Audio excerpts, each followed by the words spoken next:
Okay, hey there, everyone. I am John Thane with the TV Quarterly Clip Contest, and I'm here with Michael Driver, who is the West Top Photographer of the Year, and he's now at KATU in Portland. How's it going, Michael? Going good. How you doing, man? Good, good, very good.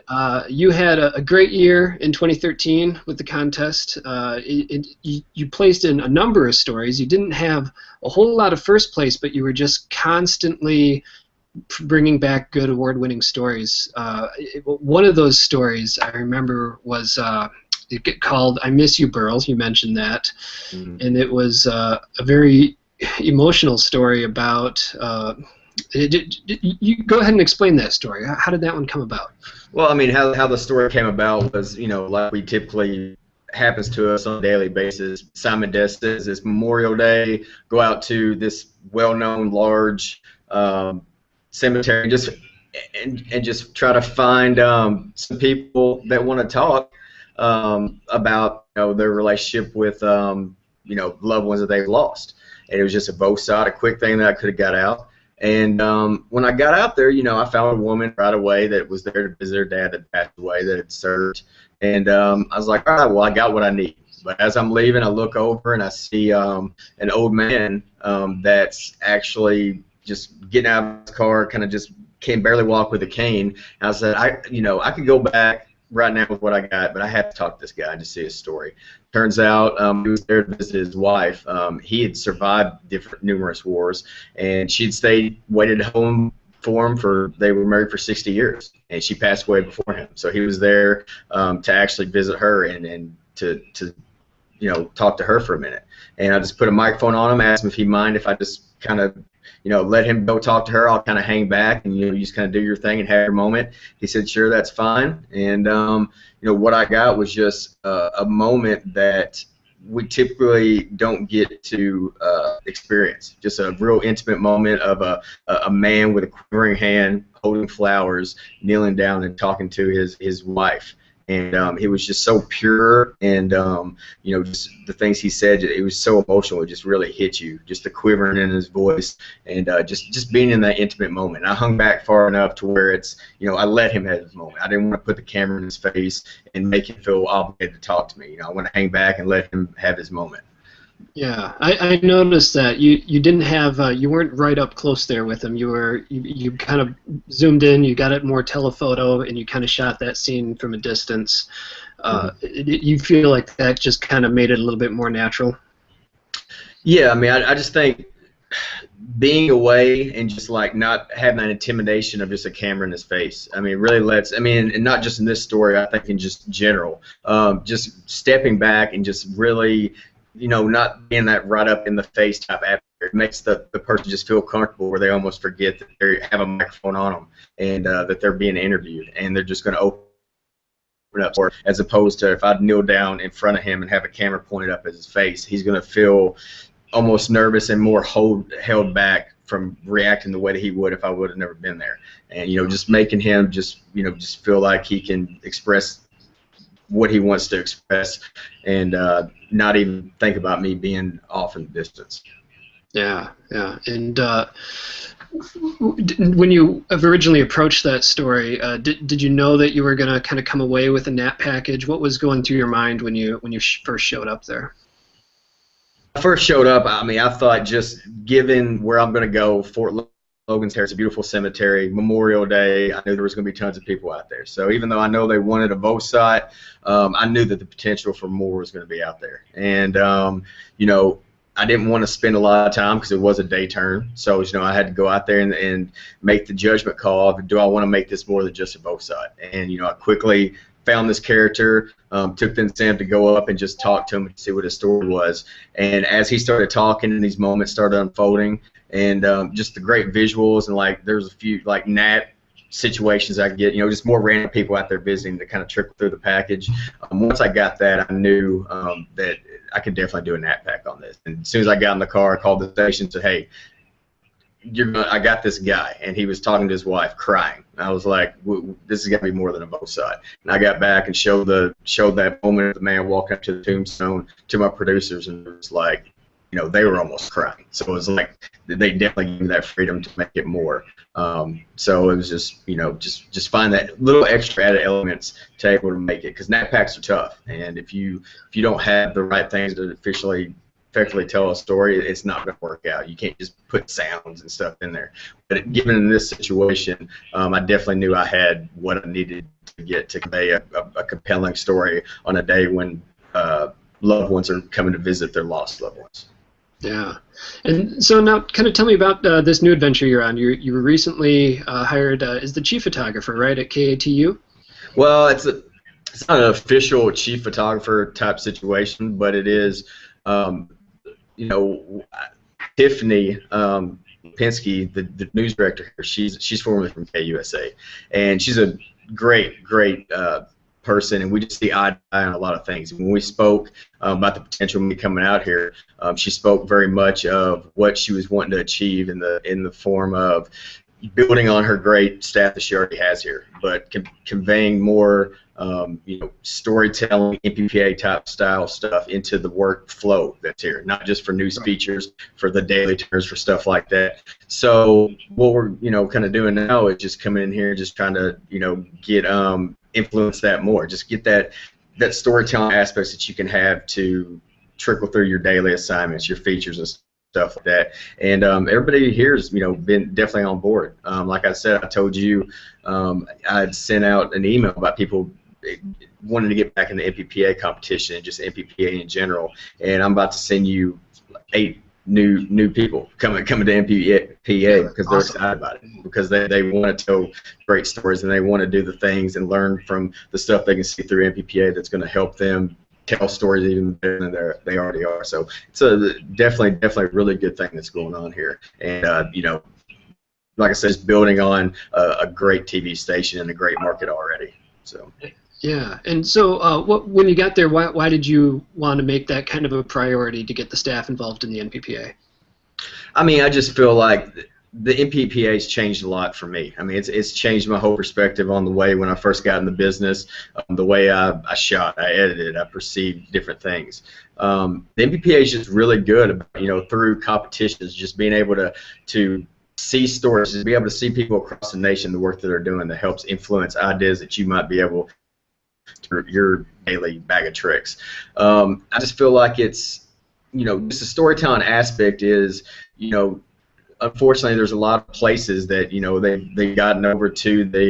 Unfortunately, it's just meat and potatoes type of stuff where you're on a tight deadline and you just got to make air, you just got to make slide. And I understand that, but there is things, through different processes and NPPA type style and storytelling, you can still do something to trickle through those packages that are on a tight deadline. They're going to make it stand out. That's going to, when you see covering a story that everybody else, all the other stations are, it's like, what can I do? What can I trickle through there that when the viewer at home watches all the newscasts, they're going to say, wow, the one that we did, did you see the way that they did at KTU? And it just looked so much different than everybody else because you went and found a character, you went and found a different back on the fire, and you focused on the people that were watching the fire and the people that were being affected. Very good. Yeah. So, what do you tell people? I know there's a lot that goes into storytelling and winning Photographer of the Year, but by and large, what's your kind of biggest piece of advice for somebody who's been a photographer for a while and their stories are good, but to take it to the next level? What do you tell them? I think you need to find a way to, if you've been in the business for a while, to just find a way for you to regain that passion of stepping aside and being like, you know what, I know all the basics, I can do everything, I know wide, medium, tight, super tights, but just finding a way to get that passion back to where when you go out in the field and you're covering stories, that you're passionate enough about the story and so into the story that you want to go out and find those characters, you want to go find those elements that are going to make your story really shine.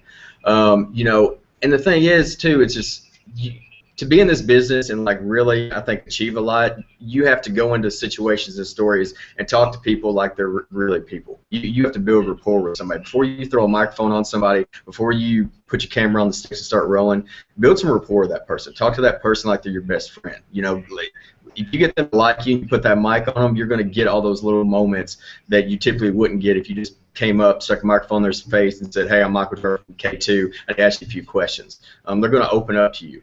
But yeah, just find the way to just rejuvenate yourself and just and be passionate about what you're doing, you know. And I would also say, you know, unfortunately, you know, we do have a lot of daily grind stuff where, you know, it can wear on you a lot. The thing I like to do is I like to keep a back pocket story, something in my back pocket that maybe I'm working on. You know, in between shoots, maybe on my time off, on a lunch break, shoot pieces here and there. That way I have a piece that maybe I can spend more time on, polish it the way I want, and then when I get it done, go to the producers and say, hey, this is ready to air, and a piece that I'm super, super proud of. And when that piece airs and you watch it and you realize the great stuff that you can still produce, it revitalizes you, it rejuvenates you, and it makes you say, all right, you know what, you know, this is why I'm doing what I want to do, because I love to tell stories. I love like stuff that impacts people's lives, and let the viewer meet somebody that typically maybe they would have never met. That's great. Are you working on do you have a back pocket story right now that you can tell us Well, about? I'm like 3.5 weeks in, man, so I'm still working on the backpack stories, but I do actually I do have a few stories that I am working on, and it was basically it was a couple of things. John Kirtley, who I know everybody knows, he actually sent me a list of stuff. He said, man, if you ever make it in Portland, I've got some stories that you got to go out and check out. And he sent me a list of stuff, and I made some calls on them, and they're working out pretty good. And a big thing I don't know if all TV stations do it, I find a lot of my back pocket story and stuff, you know, to work on my own time through news tips. I would say 3 or 4 stories I'm working on now was people sending in news tips saying, hey, you should check this out. Here's a great feature story. And I just call them. I contact them. If they got a name and not a number, I'll find them on Facebook. I'll send them a message and say, this is what I'm trying to do. Would you be interested?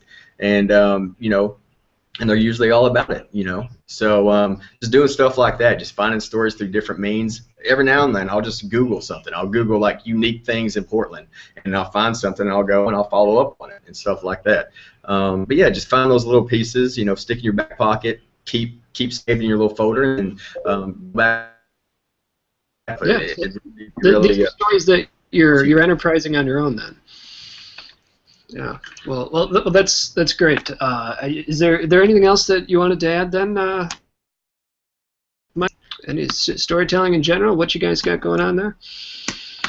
Things to keep. I mean, I would just say one thing that I've learned is, especially through NPPA, you know, we're fortunate enough to work in a business where we can be awarded for the stuff that we do, you know, and it's a good thing because you do one story, you do a great job on it, you knock it out of the park, and you know it airs and then it's forgotten about. But these competitions, NPPA and storytellers and all that stuff, you know, it's able to be awarded for the time and effort that you put into it. Given that, and awards are great, you know, I tell people, you know, don't get in the mentality of like, I'm going to go out and shoot a story just because I want to win an award. You need to go out with the mentality of, I'm going to go out and shoot this story and hope it's an award worthy. You know, because if you start getting the mentality of I'm going to go out and I want to do this feature piece because I think I can win an Emmy with it, that's just the wrong way to do it. You need to go out with the mentality of like, I can go out here, but I'm going to do the things I need to do. Where when award season comes around, maybe it's good enough to be considered for an award. You know, and you know, and just like I said, just never forget just to be a person. You know, just be a normal human being when you go out and talk to people. Have a smile on your face, and you know, and don't, when you go out on a scene, don't get so overwhelmed with the situation of that there's so much going on. You got to find a precise angle, because if you waste too much time going out and saying, okay, we're going to interview 20 people, we're going to shoot everything, and then see what we get, you're going to run out of time. You're never going to have time to do the story good. Find your angle and talk to your reporter about it. Just get on the same page, and you know, do little things to trickle through your packages to really tell a story. After you get done interviewing with somebody, leave the lav mic on them for 10, 15 minutes. Let them walk around, talk to their friends, capture those little moments as you hang back that you can trickle out through the package and really make it shine.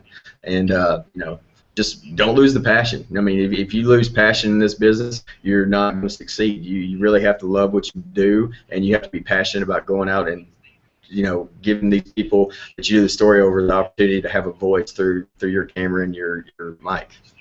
Yeah, absolutely. Yeah, and I see a lot of those tactics that you just kind of talked about in your work that you know, stories that you placed in 2013, and we will post a link to all those stories on this link on tv.nppa.org. Michael, thank you so much for talking to me today. Thank you, man. It's always great to talk to you, John. All right, appreciate it. All right. See you, buddy.